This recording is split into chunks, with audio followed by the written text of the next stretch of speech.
Kabar semuanya? Luar biasa. Baik, apa kabar Dr. Andini? Luar biasa. Luar biasa juga. Oke, nah kali ini kita eventnya ada spesial ya. Jadi hari ini kita dapat sponsorship dari Bank UOB. Jadi sesi kali ini adalah pelaksanaan mini MCO dari RDH Health. Jadi kita juga memberikan edukasi kesehatan juga. Sebelumnya kita ada edukasi apa dengan UOB? Financial clinic gitu ya, sehat di kantong gitu ya. Nah, sekarang kita sehat secara fisik. Nah, UOB menggandeng dari Takenobu Medical Group. Di sini ada teman-teman dari Takenoko, jadi mereka bergerak di bidang kesehatan, pihak cek kesehatan. Dan hari ini kita akan melakukan mini MCO, namun diawali terlebih dahulu dengan contoh. Nah, topiknya adalah yuk kenali gejala kolesterol, diabetes, dan asam urat. Nah, contoh hari ini akan dibawakan oleh Dr. Andini, atau nama panjangnya adalah Dr. Andini Dwita KG. Beliau adalah salah satu dokter di Takenoko Group. Dan Dr. Andini ini berdomisilinya praktisnya di Pondok Indah dan Dokter.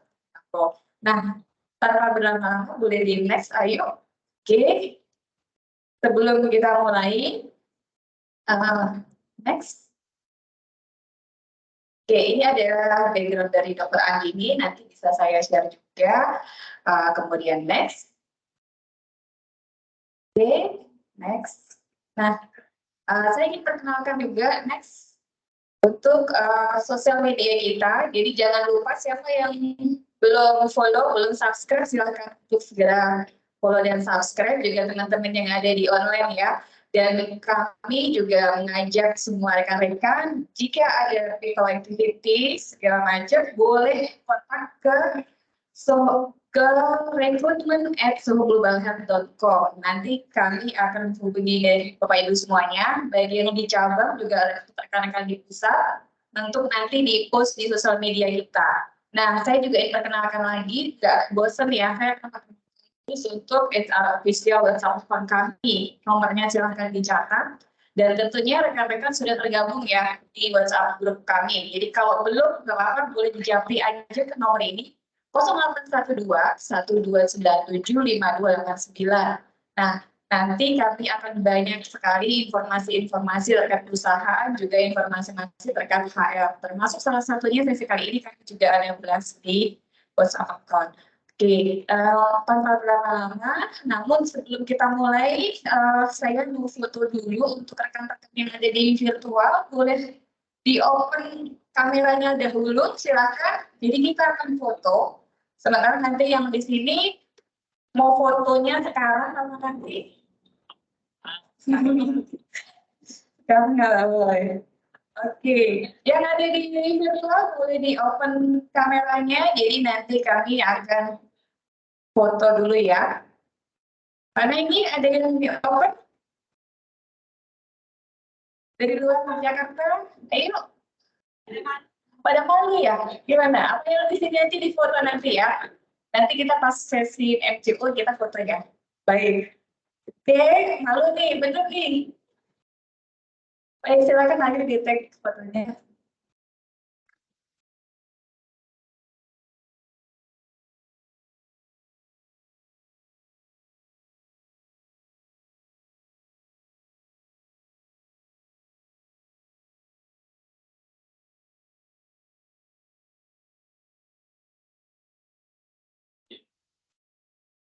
Teman-teman yang virtual saya bawain ya. 1, 2, 3. Ayo dibuka kameranya. 1, 2, 3. Oke. Oke, saya tunggu lagi di sebelah nih. Boleh diperjelas Pak, masih keluar? Oke. Keren.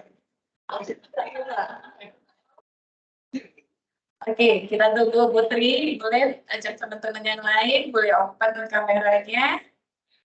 Oke, baik Kak. Ada lagi yang mau nyusul? Oke, boleh Pak Pur. Nggak apa-apa. Oke, siapa lagi yang mau buka kameranya biar namanya nanti muncul. Baik, Pak Dedi. Ada lagi yang mau buka kamera? Biar nanti muncul di sosmed kita loh, terkenal nanti. Oke, ini timnya Mbak Ida bukan? Timnya siapa ini? Oke, di bawahkan sedikit kameranya.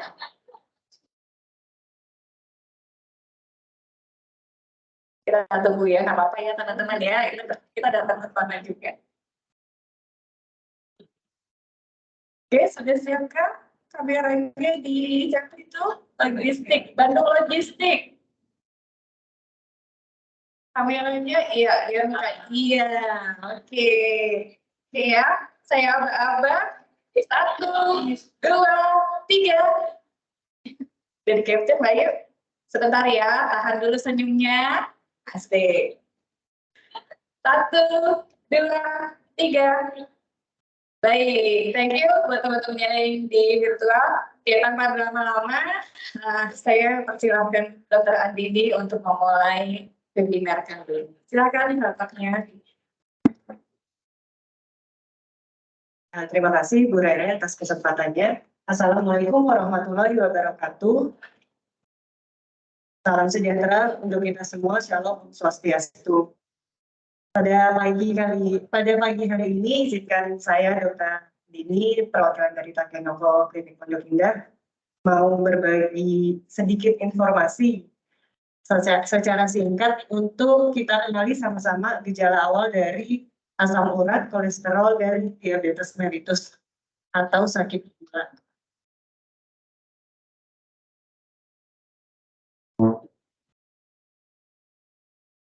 Semuanya mungkin Sobat Putih udah familiar ya sama tiga penyakit ini ya. Jadi paling kita refresh sedikit aja.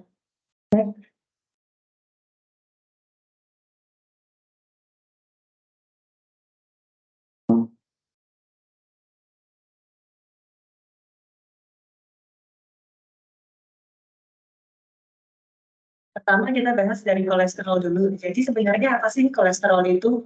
Jadi kolesterol adalah senyawa lemak yang diproduksi oleh berbagai sel dalam tubuh dan sekitar seperempatnya diproduksi oleh sel-sel hati.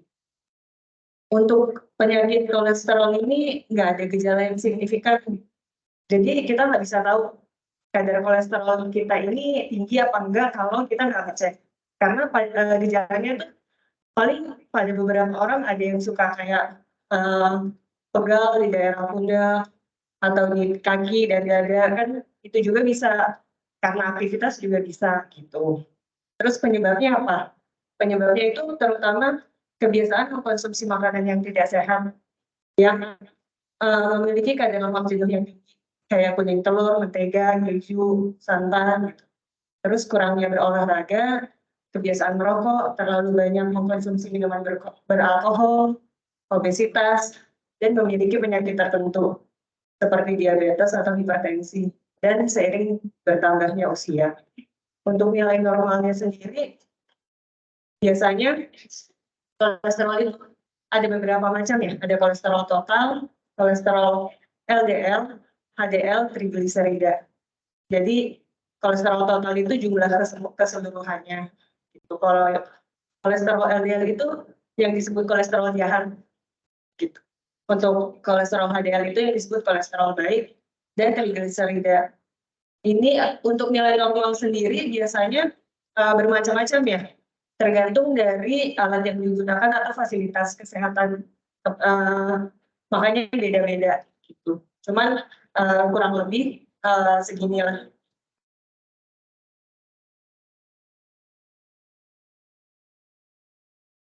Jadi untuk kolesterol sendiri juga pasti banyak kan yang kayak saya udah diet rendah lemak dok, saya udah olahraga tapi kadar kolesterol saya masih tinggi, ya itu kemungkinan karena kolesterol sendiri kita nggak makan apa-apa juga tubuh kita menciptakan. Untuk yang kedua asam urat, ini adalah suatu urat dan sendi, biasanya menyerang sendi-sendi kecil dan disebabkan karena tingginya kadar asam urat dalam darah. Nilai normal kadar asam urat dalam darah dibedakan antara laki-laki dan perempuan. Biasanya laki-laki 3,4 sampai 7 dan perempuan 2,4 sampai 5. Gejala umumnya itu biasanya nyeri pada persendian, bengkak pada sendi, rasa panas pada sendi. Rata-rata karena dia asam urat itu di metabolisme, setelah itu menjadi kristal urat. Kristalnya itu biasanya ngendapnya di sendi-sendi ataupun di ginjal. Makanya gejalanya itu timbulnya ya di persendian. Kalau di ginjal juga akan menimbulkan gejala, tapi kalau sudah berlangsung menahun tanpa diterapi dan biasanya gejalanya udah lebih parah gitu. Biasanya ada benjolan juga pada sendinya. Terus yang terakhir diabetes mellitus atau penyakit gula. Jadi mellitus itu berasal dari kata Yunani artinya gula. Itu suatu penyakit menahun ditandai oleh kadar glukosa darah yang melebihi nilai normal. Ini nggak hanya satu kali pemeriksaan, tapi secara terus-menerus. Jadi glukosa darah itu kalau dibilang hasil lab ada glukosa darah puasa itu sama dengan gula darah. Ya. Nilai normalnya gula darah sewaktu kurang dari 200, gula darah puasa kurang dari 126. Jadi gejala penyakitnya apa sih? Yang paling sering itu gejala klasiknya itu ada 3P, poliuri, polifagi, polibiksi. Yang pertama poliuri itu sering kencing, terutama pada malam hari. Jadi bisa sampai 3 atau 4 kali terbangun dari tidur karena pengen ke toilet, pengen buang air kecil. Kenapa? Karena satu molekul glukosa itu dia menarik 8 molekul air. Jadi kalau kadar gula darah kita tinggi, otomatis si glukosa itu naik air yang ada di dalam pembuluh darah. Jadi makanya sering pipis gitu. Terus cepat lapar, polifagi, itu baru makan udah lapar lagi gitu. Sama sering haus. Terus ada gejala tambahan, itu berat badan menurun, cepat tanpa penyebab yang jelas. Jadi biasanya dalam waktu 3 bulan, tanpa kita melakukan diet rendah kalori, berat badannya turun, ditambah ada gejala klasik, kemungkinan diabetes. Terus ada kesemutan, gatal di daerah kemaluan, bisul yang hilang timbul, penglihatan kabur, cepat lelah, pada wanita sering terjadi keputihan, luka sulit sembuh, mudah mengantuk, dan impotensi pada pria. Ini sebenarnya kalau yang gejala tambahan ini adalah merupakan suatu komplikasi dari penyakit gula itu. Karena dia menyerang, kalau gula darah tinggi itu kan dia merusak lapisan dalam dari pembuluh darah. Jadi terjadilah gejala-gejala ini.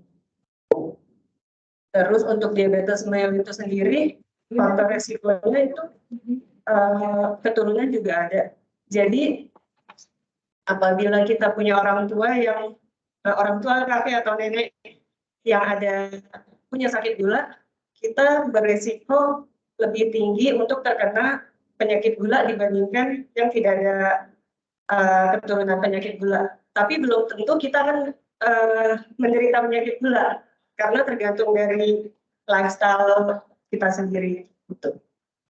Cuman kalau dengan lifestyle yang sama, yang satu ada keturunan penyakit gula, yang satu enggak, resikonya akan lebih besar yang dari faktor keluarganya sudah ada penyakit gula. Itu saja yang bisa kami sampaikan untuk gejala-gejala awal dari penyakit kolesterol, asam urat, dan diabetes. Saya kembalikan ke Mbak Rere. Terima kasih. Teman-teman semuanya, baik yang di virtual maupun di online, kita akan open sesi tanya jawab sambil in paralel. Beberapa teman-teman yang di area sana boleh mulai tensi ya. Jadi karena ini menjadi biar nanti. Jadi nanti urutannya adalah tensi dulu, kemudian di meja sebelah sini ada meja 1, meja 2 untuk pemeriksaan darah. Jadi nanti urutannya begitu. Karena misalnya nanti tensinya kurang bagus, diminta untuk istirahat sebentar sebelum masuk ke pemeriksaan selanjutnya.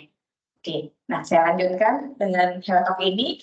Jadi kita ada beberapa didik ya teman-teman dari Takenoko, ada 10.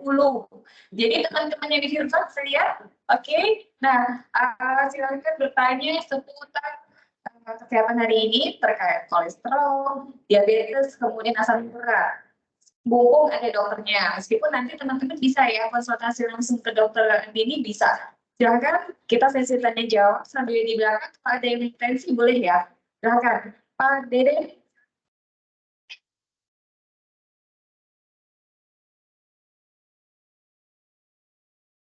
Selamat pagi, dokter. Saya Deden dari Paripurna. Ada yang ingin saya tanyakan, dok. Kalau misalkan kita sudah dikatakan kita diabetes atau kolesterol dan sebagainya, dari dokter itu memberikan obat kolesterol seperti atorvastatin, gula darah juga kan gula darah harus diminum setiap pagi, atorvastatin harus diminum setiap malam dan sebagainya. Lalu darah tingginya seperti itu, tiga macam ya. Jadi kan itu berkelanjutan. Apakah tidak ada efek samping saat kita mengkonsumsi itu terus-menerus, dokter? Terima kasih. Terima kasih Pak Deden. Dokter Andini bisa langsung menjawab saja. Okay. Terima kasih Pak Deden atas pertanyaannya. Sebenarnya semua yang kita minum, baik obat itu pasti tahu ya ada efek sampingnya. Itu cuma kita lihat besar mana efek samping sama manfaatnya, gitu. Jadi apalagi kalau misalnya dalam satu orang sudah terdapat kolesterol, darah tinggi sama gula, itu untuk terjadi komplikasi multi organ failure-nya kan lebih besar. Berarti si jantungnya kerja lebih berat, ginjalnya kerja lebih berat, apalagi ditambah dia udah punya riwayat kolesterolnya, kemungkinan pembuluh darahnya juga udah nggak licin, dalamnya udah kalau kayak selang itu udah banyak lumut atau udah banyak lumpurnya, sehingga darah jalannya juga udah nggak lancar. Jadi kalau misalnya ditanya ada efek sampingnya apa enggak, pasti ada, cuman lebih berbahaya kalau kita tidak mengkonsumsi gitu. Cuman pasti semua pengobatan itu efek sampingnya pasti sudah diminimalkan gitu. Jadi dari pemilihan dari dokternya pasti dengan multi disease itu pasti udah dipilih nih yang oh ini dia ada penyakit gula dengan ginjal dan hipertensi. Pasti dia udah pilih golongan-golongan yang bisa meng-cover itu semua dengan efek samping yang minimal gitu. Jawab Pak Deden. Baik, ada pertanyaan saya coba beralih ke online ya, biar kita interaktif ya. Nanti yang di online apabila ingin bertanya langsung, boleh open kamera atau boleh raise hand ya. Nanti Mbak Ayu akan panggil. Dari online dok, dari Mbak Ika Rusmayanti, kayak dokter Andini, saya mau tanya pengobatan asam urat selain menggunakan allopurinol.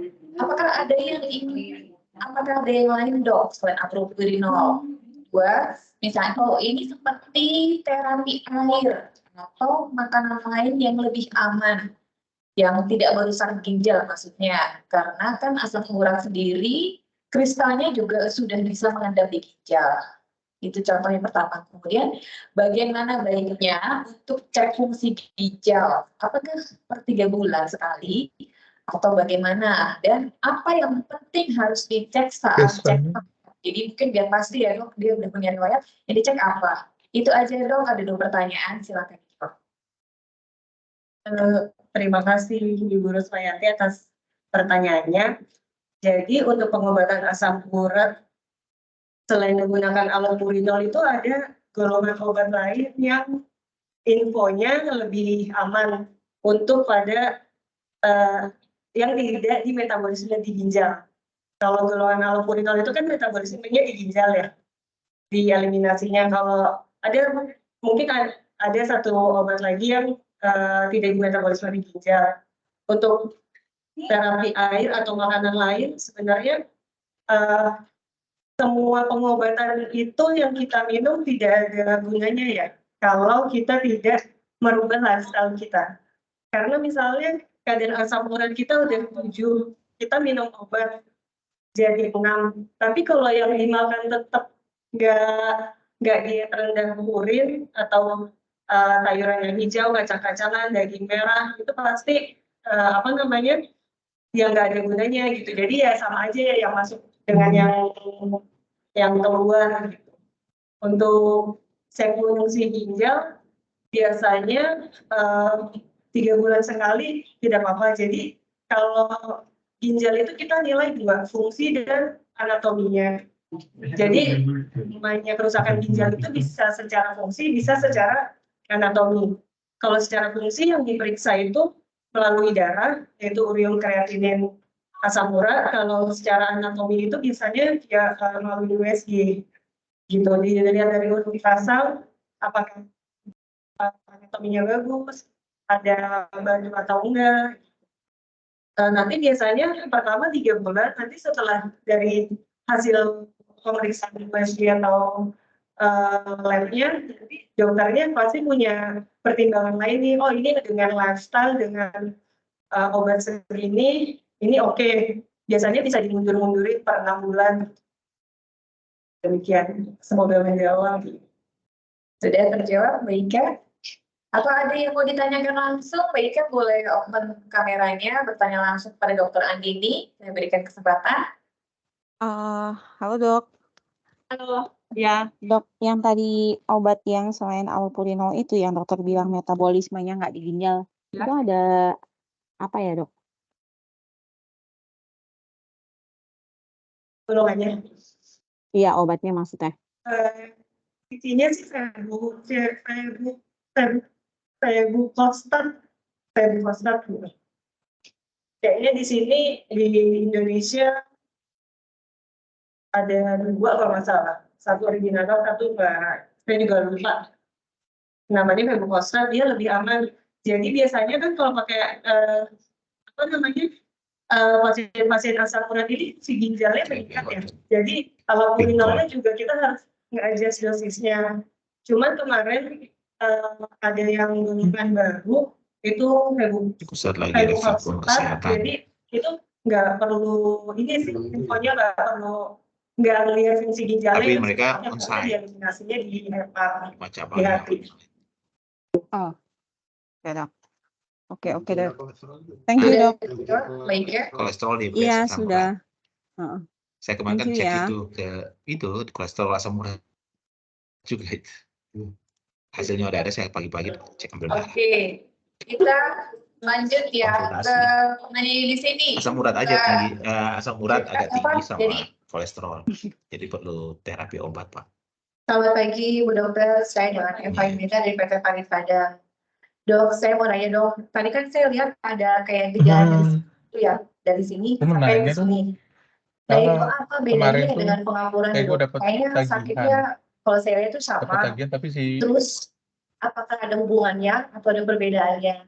Terus kira-kira makanan apa nih dok yang harus kita hindari supaya tidak terjadi lagi? Maksudnya nyeri-nyeri yang kayak gitu kan lumayan banget ya dok. Kalau beda itu sakitnya. Gue masih loading apa Aku sih? gitu.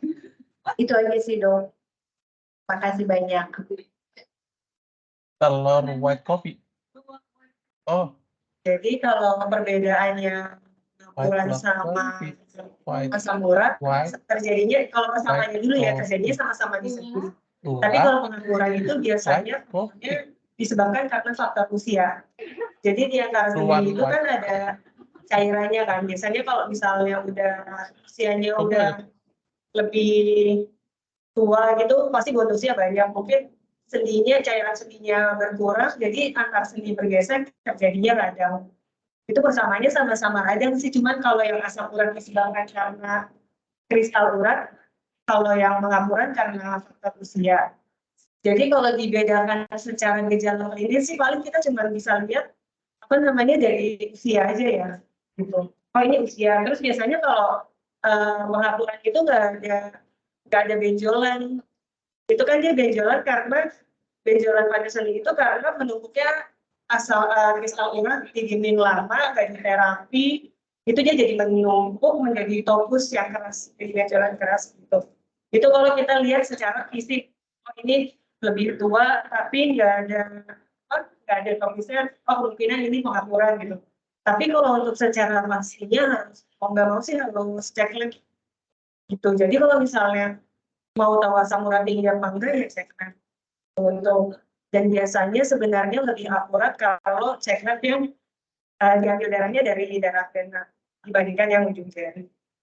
Terus kalau untuk Kalau untuk makanan yang harus dihindari itu biasanya sayur-sayuran yang berwarna hijau, kacang-kacangan, sama makanan yang mengandung protein kurin tinggi. Protein kurin tinggi itu biasanya ada di daging merah. Gitu. Sebenarnya harus dikurangi ya, segala sesuatu yang terlalu berlebihan dan terlalu kekurangan itu kan tidak baik. Jadi ya yang seimbang. Itu aja. Terima kasih. Baik, sudah terjawab, Teh Eva? Sudah, sip. Oke, kita lanjut ke penanya yang di online ya. Jadi teman-teman di sini nanti bisa mengantrinya ke arah belakang pemerintahan intensi dulu ya, sambil kita dengarkan kabar dari Dr. Andini. Oke, ada pertanyaan dari Pak Dedi Lomango. Selamat siang dokter, apakah mengkonsumsi antioksidan dapat mencegah atau mengurangi kolesterol dalam tubuh dok? Mohon dijawab, dokter. Silahkan. Selamat pagi Pak Dedi Lomago. Kalau untuk mengkonsumsi antioksidan mencegah atau mengurangi kolesterol dalam tubuh itu nggak bisa ya sebenarnya. Paling kalau misalnya itu dia mengurangi efek jeleknya. Kalau antioksidan kan dia efeknya ke seluruh tubuh ya. Kalau kita ngomongin kolesterol itu yang paling dipengaruhi oleh kolesterol itu kan pembuluh darah. Jadi dia membantu si pertumbuhan endotelial pembuluh darahnya itu jadi lebih bagus. Tapi kalau misalnya kolesterolnya udah 240, terus dia minum obat anti kolesterol, dia tetap tinggi lemak, terus minum antioksidan aja sih nggak akan mengurangi kolesterol itu sendiri. Okay, thank you dokter. Pak Dedi ada pertanyaan? Boleh atau sudah cukup terjawab?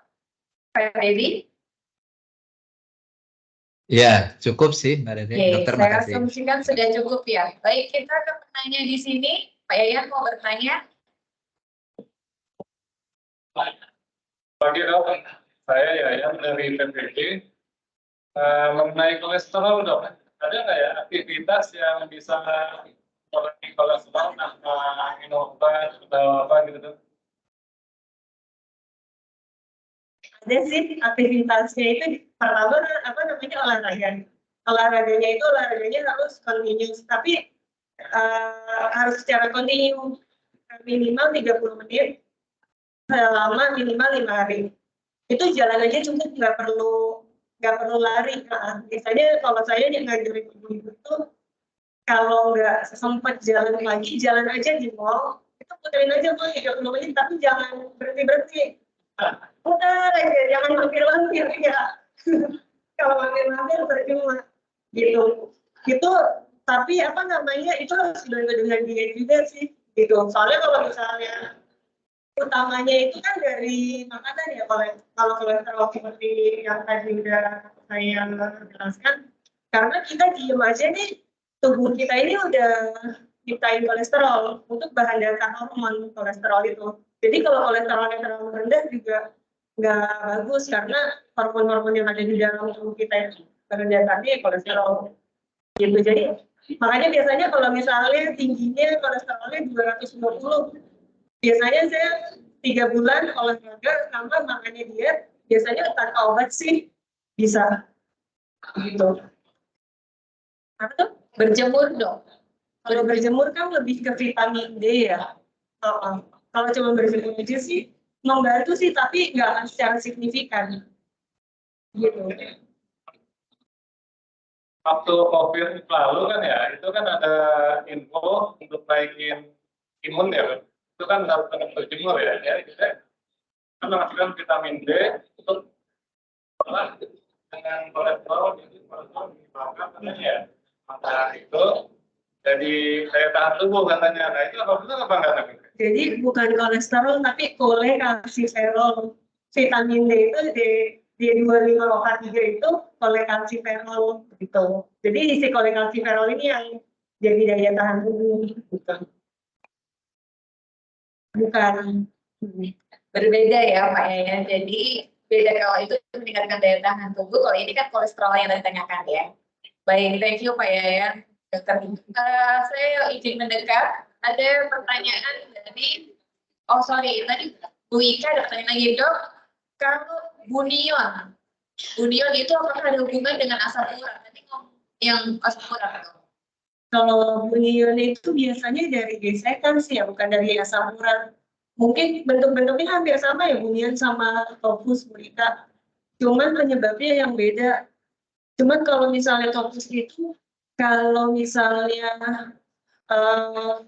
topusnya masih lembek, belum keras, biasanya dengan dia rendah purin sama obat biasanya masih bisa menghilang. Kalau bunion biasanya kalau untuk terapinya harus lebih invasif. Jadi biasanya gitu.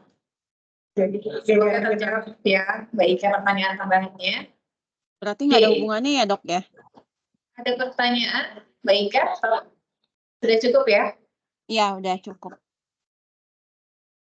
Oke, kita lanjut ke PDP. Siang dok, mau tanya saya ada pernah dengar untuk diabetes. Itu apakah benar ada dua jenis diabetesnya dok ya? Diabetes basah dan diabetes kering. Apakah benar dok? Dan bila benar, apakah kedua jenis diabetes ini untuk penanganannya berbeda dan obatnya juga berbeda? Itu yang pertama diabetes. Kemudian yang kedua mengenai asam urat, kolesterol dan diabetes itu bila kita sering mengkonsumsi sayur pahit dan minuman pahit seperti pare, kopi pahit, dan lain-lain bisa mengurangi kadar dari ketiga penyakit tersebut dong. Silakan dok. Selamat siang. Jadi kalau untuk diabetes sendiri itu, kalau secara medis ada dua memang. Yang pertama diabetes mellitus sama diabetes insipidus. Cuman kalau diabetes mellitus itu gula, diabetes insipidus itu disebabkan oleh penyakit ginjal. Tapi kalau misalnya yang di orang awam itu, diabetes basah sama diabetes kering itu biasanya tergantung dari lukanya ya. Biasanya kalau misalnya dia udah ada komplikasi karena penyakit gula, terus kayak lukanya nggak sembuh-sembuh sampai terjadi gambaran sampai yang kita sebutnya nyeyeh, bau, terus banyak banyak pusnya, banyak nanahnya, itu biasanya disebutnya diabetes basah. Sedangkan kalau yang diabetes kering itu sebenarnya sama-sama sakit gula tapi komplikasinya nggak ke situ. Jadi sebenarnya ini sama-sama penyakit gula aja. Yang kedua terkait asam urat tadi dok, kalau asam urat dan ketiganya ya itu mengkonsumsi makanan atau minuman yang pahit apakah bisa mengurangi dok? Jadi kalau misalnya mengurangi resiko terkena, iya ya. Jadi kalau misalnya kita bandingkan kita minum kopi susu gula aren sama kopi pahit, ya pasti untuk faktor resiko terjadinya penyakit gula lebih tinggi di yang minum pakai gula gitu. Cuman kalau misalnya sudah terjangkit, kita udah jeleknya udah menderita penyakit gula, terus mengkonsumsi ini sebenarnya kalau untuk jurnalnya sendiri belum ada. Cuman kalau dari pengalaman orang-orang itu ya biasanya mempengaruhi kadar gulanya sih. Cuman kalau fitofarmaka kan kita masih nggak jelas ya dosisnya, berapa lama range-nya gitu. Oke, Pak Tevri udah terjawab ya. Jadi nggak hanya mengkonsumsi pahit gitu ya, tapi kalau sudah terjangkit ya memang harus berkonsultasi lebih intens dengan dokternya. Baik, ada pertanyaan lagi dari Pak Purwandi dari Lampung. Apa efek dari trigliserid yang tinggi dok? Dan apa yang harus dilakukan untuk menurunkan? Jadi trigliserid ini yang paling sering menyebabkan serangan jantung kalau dilihat dari statistik ya. Karena trigliserid tinggi karena dia molekulnya lebih kecil dibandingkan yang lain-lain, jadi dia bisa masuk sampai pembuluh darah yang paling kecil gitu. Terus yang harus dilakukan untuk menurunkan, dilihat dulu pertama kadarnya. Kalau misalnya kadarnya emang udah biasanya bisa sampai 600, lebih dari 600 gitu, dia obatnya beda, maksudnya nggak bisa pakai golongan statin. Biasanya dia pakainya golongan fibrat dan harus diet tinggi serat gitu. Biasanya trigliserid itu tinggi dengan kita mengkonsumsi makanan tinggi serat, jadi lebih harus banyak makan sayur. Gitu. Pak Pur sudah oke menjawab pertanyaannya? Atau Baik. yang ditanyakan Pak Purwadi? Ya, terima kasih. Memang di sini hasilnya cukup Oke. tinggi gitu ya. Mestinya di bawah Ya. 150, tetapi Di sini ada yang mau 397. bertanya. Selamat siang dok, saya dari Wati, PT Soho. Yang mau saya tanyakan, kalau kita sudah terdeteksi gitu kena diabetes, apakah bisa sembuh atau harus minum obat? Jadi saya dengarnya kan kalau diabetes tuh harus minum obat seumur hidup. Gitu. Nah itu benar nggak dok? Kasih.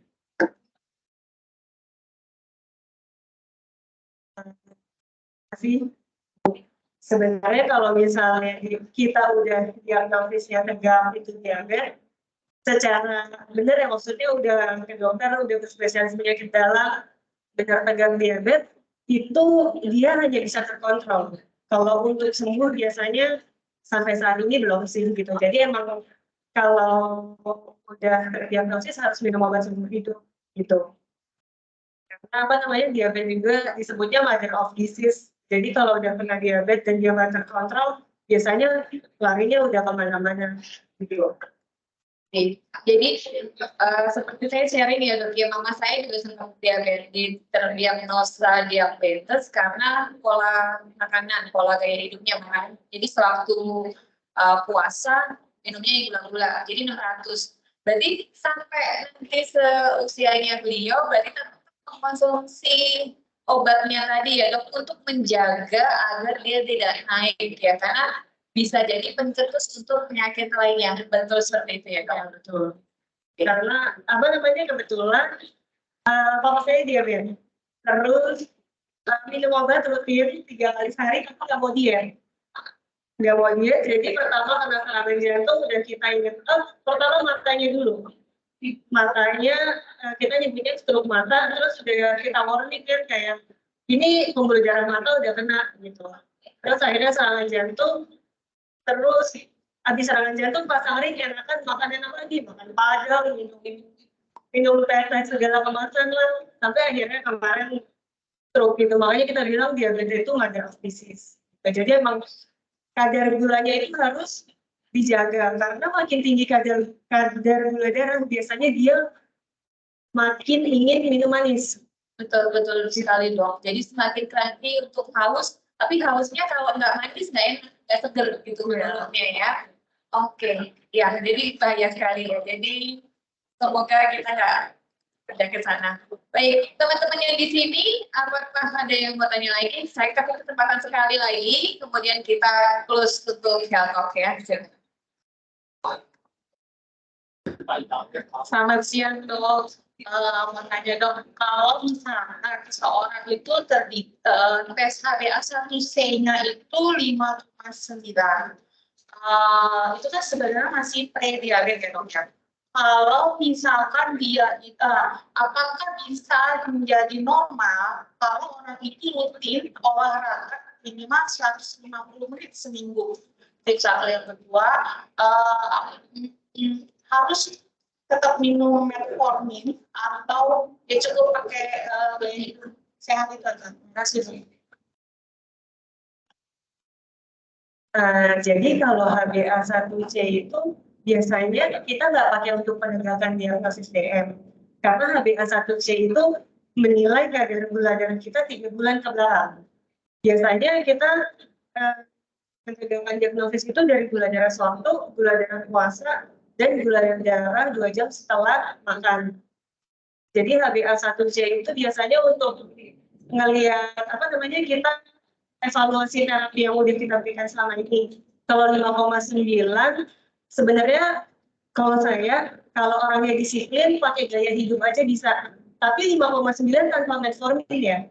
Kalau misalnya ada satu pasien periksa dengan apa namanya hasil lain normal, HbA1c-nya 5,9.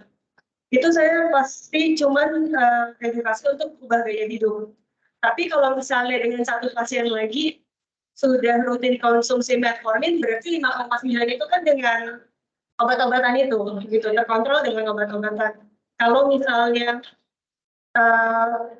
kalau secara guideline itu harusnya sih diterusin dosis itu gitu. Cuman kalau misalnya mau trial and error, sebenarnya sih lebih risky ya.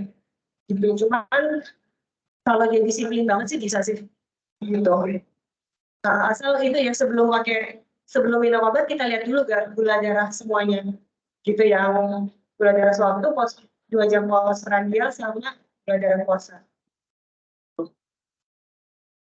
Jawab ya Mbak Dewi. Cukup ya. Baik teman-teman, kita akhiri dahulu untuk yang sesi health talk-nya. Bagi teman-teman di virtual, kalau ada pertanyaan bisa di-chat dahulu, nanti saya coba sampaikan. Dan untuk teman-teman yang di sini, boleh di next aja untuk memberikan evaluasi sesi health talk hari ini. Dan kami juga minta teman-teman memberikan advice nih, ada saran-saran nggak? Kita mau ngadain apa lagi sih health talk-nya atau topik lain boleh. Nanti kami akan coba carikan narasumber. Seperti kegiatan kali ini kan juga banyak yang pengen nih. Kalau diadakan di MCU kita kerjasama dengan yang lain. Boleh ya nanti Mbak Ayu bisa di email ya. Atau di share bisa ada di sini. Oke. Ya nanti kami akan email ulang ya. Karena ada kendala sedikit. Seperti itu. Baik teman-teman, saya izin untuk mengakhiri talk kali ini. Teman-teman yang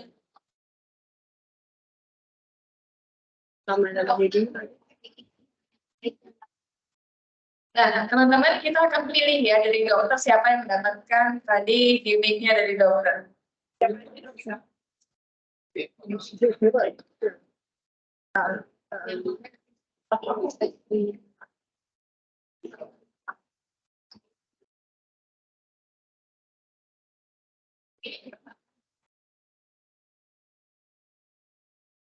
Ini tadi ini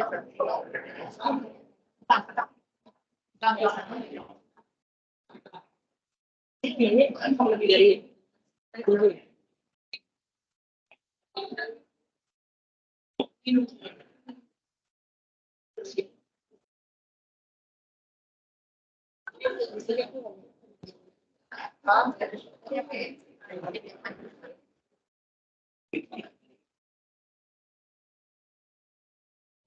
ini